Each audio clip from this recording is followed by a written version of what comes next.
Hi students, competitive exams material ఛానల్కు స్వాగతం సుస్వాగతం. ఈ వీడియోలో మనం కొన్ని Indian history multiple choice questions నేర్చుకుందాం. ఫస్ట్, తీవ్రవాద ఆలోచన ధోరణికి ప్రారంభకులుగా ఎవరిని పేర్కొంటారు? తీవ్రవాద ఆలోచన ధోరణికి ప్రారంభకులుగా ఎవరిని పేర్కొంటారు? బిపిన్ చంద్రపాల్. శాసనసభల్లో ఎన్నికల పద్ధతిని తొలిసారిగా ఏ చట్టం ద్వారా ప్రవేశపెట్టారు? శాసనసభల్లో ఎన్నికల పద్ధతిని తొలిసారిగా 1892 శాసనసభల చట్టం ద్వారా ప్రవేశపెట్టారు. తిలక్ ఆధ్వర్యంలో శివాజీ జయంతి ఉత్సవాలు నిర్వహించే ఆచారం ఏ సంవత్సరంలో ప్రారంభమైంది? తిలక్ ఆధ్వర్యంలో శివాజీ జయంతి ఉత్సవాలు నిర్వహించే ఆచారం 1896 సంవత్సరంలో ప్రారంభమైంది. కింది వాటిలో భిన్నమైంది ఏది? కింది వాటిలో భిన్నమైంది ఏది? యుగాంతర్. కింది వాటిలో పశ్చిమ భారతదేశంలో స్థాపించిన విప్లవ సంస్థ ఏది?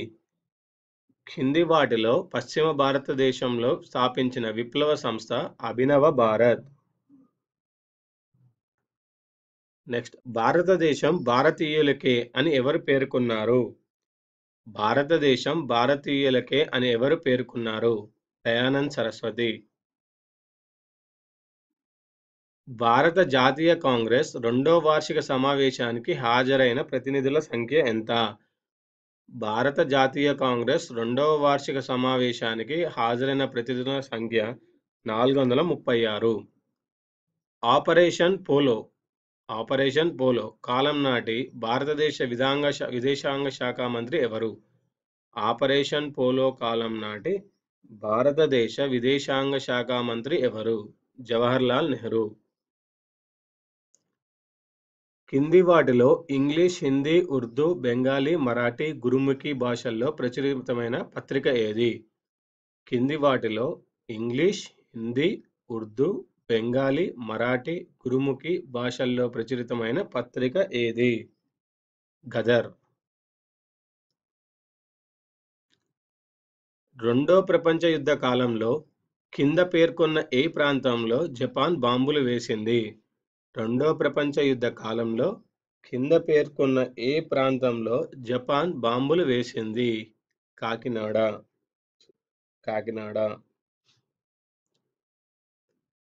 కింది వాటిలో సరైన జత ఏది? కింది వాటిలో సరైన జత ఏది? తిలక్ మరణం 1920 ఆగస్టు 1 కరెక్ట్. సిల్క్ లేఖలు ఉబైదుల్లా, ఇది కూడా కరెక్టే. తల్వార్ పత్రిక వీరేంద్రనాథ్ చటోపాధ్యాయ, ఇది కూడా కరెక్టే. సో ఆన్సర్ వచ్చేసి పైవన్నీ సరైనవి. నెక్స్ట్, మహమ్మద్ అలీ జిన్నాకు వీటో అధికారాన్ని కల్పించిన వైస్రాయ్ ఎవరు?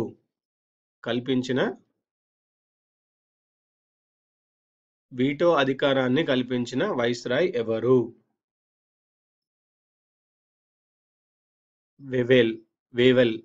వేవెల్. కార్మికోద్యమంపై బ్రిటిషర్లు ప్రారంభించిన దాడి తొలి దశగా నెహ్రూ ఏ కేసు గురించి పేర్కొన్నారు? కార్మికోద్యమంపై బ్రిటిషర్లు ప్రారంభించిన దాడి తొలి దశగా నెహ్రూ ఏ కేసు గురించి పేర్కొన్నారు? మీరట్ కేసు. బెంగాల్ను విభజించిన రోజును బ్రిటిష్ సామ్రాజ్య విభజన దినంగా పరిగణించాలి అని ఎవరు పేర్కొన్నారు? బెంగాల్ను విభజించిన రోజును బ్రిటిష్ సామ్రాజ్య విభజన దినంగా పరిగణించాలి అని ఎవరు పేర్కొన్నారు? మహాత్మా గాంధీ.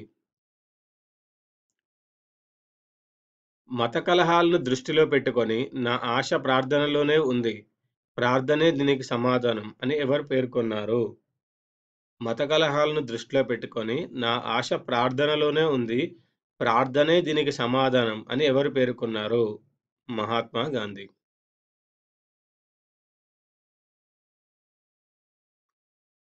నెక్స్ట్, సంపూర్ణానంద్ రూపకల్పన చేసిన కాంగ్రెస్ సోషలిస్టు పార్టీని ఎక్కడ స్థాపించారు? సంపూర్ణానంద్ రూపకల్పన చేసిన కాంగ్రెస్ సోషలిస్టు పార్టీని ఎక్కడ స్థాపించారు? పాట్నా. వందే మాతర ఉద్యమం సందర్భంగా భరతఖండంబు చక్కని పాడియావు అనే కవిత ఎవరు రాశారు? వందే మాతరం ఉద్యమం సందర్భంగా భరతఖండంబు చెక్కన పాడియావు అనే కవిత ఎవరు రాశారు? చిలకమర్తి లక్ష్మీ నరసింహం. చిలకమర్తి లక్ష్మీ నరసింహం. గాంధీజీ శాసనోల్లంఘన ఉద్యమాన్ని ఏ తేదీన ప్రారంభించారు? గాంధీజీ శాసనోల్లంఘన ఉద్యమాన్ని ఏ తేదీన ప్రారంభించారు? 1930 మార్చ్ 12th. 1930 March 12th. నా జీవితకాలం నాటి జ్ఞాపకాలు గ్రంథ రచయిత ఎవరు?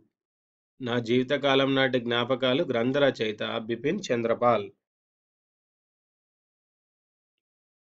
నాజీలు జరుపుతున్న అత్యాచారాల కంటే భారత్లో బ్రిటిష్ పోలీసులు సత్యాగ్రహాలపై చేసే దమనకాండ పెద్దది అని ఎవరు పేర్కొన్నారు?